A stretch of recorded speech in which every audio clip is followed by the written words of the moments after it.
प्रभु यीशु मसीह के मधुर और मीठे नाम में आज दिनांक 14 जुलाई दिन सोमवार को आप श्रोताओं का हम स्वागत करते हैं। आज के दिन के लिए जो वचन है वो लिया गया है नीति वचन की पुस्तक उसका 3 अध्याय 27 पद। जिनका भला करना चाहिए, यदि तुम में शक्ति रहे तो उनका भला करने से न रुकना। प्रियो, भलाई जरूरतमंदों की क्षमता पूरी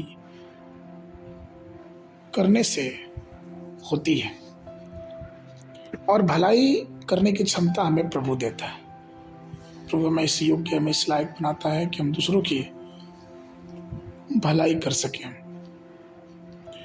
परमेश्वर के लोगों को परमेश्वर ने भलाई करने की स्थिति में रखा है, और अगर ऐसी स्थिति में परमेश्वर ने हमें और आपको रखा है तो हमें जरूरी है कि हम लोगों की भलाई करें। यीशु मसीह के जीवन में हम देखते हैं कि वो किस प्रकार से एक दूसरे की भलाई करते थे।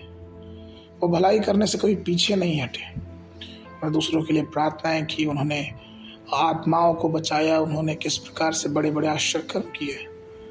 और ठीक वैसे ही परमेश्वर हमें भी चाहता है कि हम सिर्फ होठों से प्रार्थनाएं ना करें, लेकिन अगर प्रभु ने हमें इस योग्य बनाया कि हम लोगों की भलाई कर सके तो हमें भलाई करने से पीछे नहीं हटना चाहिए। परमेश्वर चाहता है कि हम उसके नाम को महिमा देते रहें और अपने जीवनों से लोगों की भलाई करते रहें। याकूब 4:17 पद में वचन कहता है, यदि कोई जानता है कि उसे क्या करना चाहिए और नहीं करता तो वो उसके लिए पाप है। आप इस बात को हमेशा ध्यान रखें कि परमेश्वर ने हमें अपने पद चिन्हों पे चलने के लिए बुलाया है। यीशु मसीह की भलाई की वजह से आज हम जहाँ पे हैं, जिस परिस्थिति में है, वहाँ पाए जाते हैं। परमेश्वर ने अपनी भलाई और अपने अनुग्रह से हमारे लिए स्वर्ग का दरवाजा खोला। इसलिए प्रियो, हम भी अपने जीवन में इस बात को जाने और समझें कि परमेश्वर ने जो भी साधन हमारे पास दिए हैं, जो भी क्षमता परमेश्वर हमारे लिए दी है, उससे दूसरों के लिए जितना हो सके उतना भला करें।